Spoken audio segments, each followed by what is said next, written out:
से देखेंगे तो एक ही निकलेगा, पर दो समझ लेते हैं, आपको समझने में आसानी होगी। घमंड आने का पहला जो सबसे बड़ा कारण है वो ये है कि जो व्यक्ति स्वयं को कर्ता मान लेता है, मैं करता हूं, स्वयं को क्या मानता है? कर्ता, मैं करता हूं। जो स्वयं को कर्ता मान लेगा उसे घमंड आएगा, उसे लगेगा मैं कर रहा हूं। लेकिन जो ये मानता है कि मैं नहीं, सब कुछ भगवान करते हैं, फिर उसे घमंड क्यों आएगा? क्योंकि वो तो ये जान रहा है कि मैं नहीं कर रहा हूं, भगवान मेरे से करवा रहे हैं। तो जो ईश्वर करवा रहे हैं ये मानसिकता रखेगा वो घमंड से बचेगा। तो घमंड इसलिए आता है कि हम स्वयं को कर्ता मान लेते हैं, जबकि कर्ता हम है नहीं। बताओ आप में से कोई करता है? करते हो तुम कन्हैया, मेरा नाम हो रहा है, मेरा आपकी कृपा से। करते तो भगवान ही है, हमें और आपको वो निमित्त बना देते। जैसे हनुमान जी लंका गए, भगवान के घर चला गया, तो पुत्र की याद में इन्होंने भगवान की कथा सुनने का निर्णय लिया। देखिए, जब पुत्र चला जाता है तो लोग भगवान से दूरियां बना लेते हैं कि भगवान ने हमारे साथ ऐसा क्यों किया।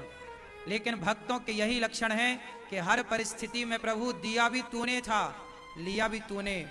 हर हाल में जो भगवान की शरण में रहे वही श्रेष्ठ भक्त है। तेरे फूलों से भी प्यार, तेरे कांटों से भी प्यार।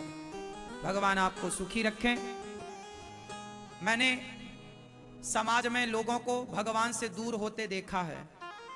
बेटा चला गया तो माँ बाप परेशान होकर भगवान से दूरियां, अब पूजा नहीं करेंगे, अब भक्ति नहीं करेंगे। करी तो भक्ति थी, इतना बड़ा भक्ति की, इतनी बड़ी भक्ति की, क्या मिला? भगवान ने बेटा छीन लिया। ऐसा समाज में लोग कहते हैं, और आप उन बातों में आकर आप भी भगवान से दूरियां बना लेते हैं। लेकिन मैं आपको बताऊं कि ये संसार का नाम है मृत्यु लोक। क्या नाम है संसार का? इस संसार में जो जन्म लेता है वो मरता ही मरता है, कोई पहले कोई बाद में। इस संसार में हर प्राणी अपने कर्मों का फल भोगने आता है।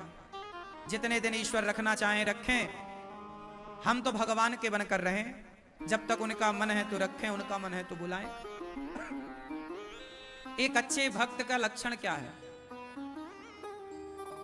एक संत भये नरसिंह जी। नरसिंह जी के बेटा भी भरी जवानी में भगवान के घर चले गए।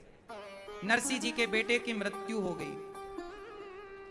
जब नरसिंह जी के बेटे की मृत्यु हुई तो लोगों ने कहा, नरसिंह तुम रोते नहीं हो, तुम्हारा बेटा मर गया, तुम रोए क्यों नहीं? नरसिंह जी ने कहा, मैं क्यों रोऊं? वो मेरा बेटा कब था कि मैं अपने बेटे के लिए रोऊं? बेटा मेरा नहीं था, भगवान मेरे हैं, गोविंद मेरो है, गोपाल मेरो। बेटा मेरा कभी था ही नहीं। बेटा तो देने वाला कौन? भगवान। सबके बेटा बेटी देने वाला कौन है? सबको देने वाले भगवान हैं। तो हम कौन होते हैं ये कहने वाले कि ये बेटा मेरा है, ये बेटी मेरी है? ना तो बेटी मेरी है, ना तो बेटा। ना बेटी की आंख मैंने लगाई, ना बेटे की आंख मैंने लगाई। सबको बेटा बेटी, सबको संसार, सबको ये जीवन देने वाले भगवान हैं। वो तो अज्ञानवश हम मान लेते हैं कि ये बेटा मेरा, ये बेटी मेरी। लेकिन बेटा मेरा है मैं ये क्यों कहूं? भगवान मेरे हैं मैं ये क्यों ना कहूं? भगवान मेरे हैं, भगवान मेरे हैं तो सब मेरा है, क्योंकि ये संसार भगवान का है। एक राजा प्रजा में घोषणा करता है कि जिसे जो चाहिए ले जाओ, जो चाहिए मांग लो। राजा ने सोने का ढेर लगाया, चांदी का ढेर लगाया, पैसे का ढेर लगाया, अनाज का ढेर लगाया, जमीन जायदादों के कागजों का ढेर लगाया। तुम्हें जो जायदाद चाहिए, जितनी चाहिए ले जाओ। लोग आए, लोग तो लूटने आते हैं। लोग आए, कोई सोना लेके गया, कोई चांदी लेके गया, कोई कुछ लेकर गया, कोई जमीनों के कागज समेटने में लग गए। पर एक छोटी सी कन्या आई, लड़की। उस लड़की ने राजा से कहा कि महाराज, मैंने सुना है कि आज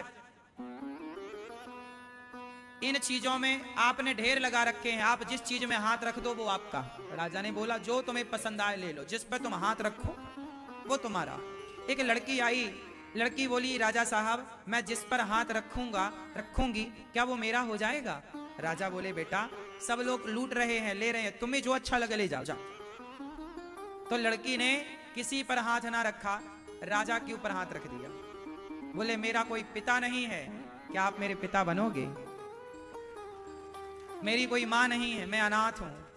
और संयोग देखिए कि उस राजा के भी कोई संतान नहीं थी। तो राजा को चुन लिया उस लड़की ने, तो लूटने वालों ने तो थोड़ा बहुत लिया होगा, सीमित लिया होगा, पर लड़की ने तो राजा के धन को नहीं, राजा को ही ले लिया। और जब राजा को लिया तो अब राजा की सारी दौलत लड़की की। हाँ या ना?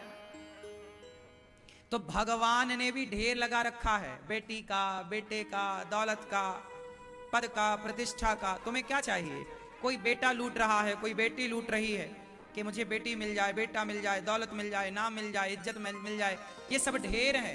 आपको जो पसंद आए आप मांगते ही हो, हे भगवान हमें दौलत दे दो, हे भगवान हमें बेटा दे दो, हे भगवान हमें ये मांग ही रहे हो आप लोग। लेकिन समझदार वो नहीं है जो ये ढेर मांग रहे हैं। समझदार वो है भगवान से क्या मांगना, आओ भगवान से भगवान को मांगते हैं। प्रभु हम आपसे नहीं, हम आपको चाहते हैं। मीरा जी कोई बेटे के लिए ना रोई, मीरा जी किसके लिए रोई? मेरे तो गिरधर गोपाल दूसरो ना। ये है जीवन का उत्तम सिद्धांत। भागवत सुनना,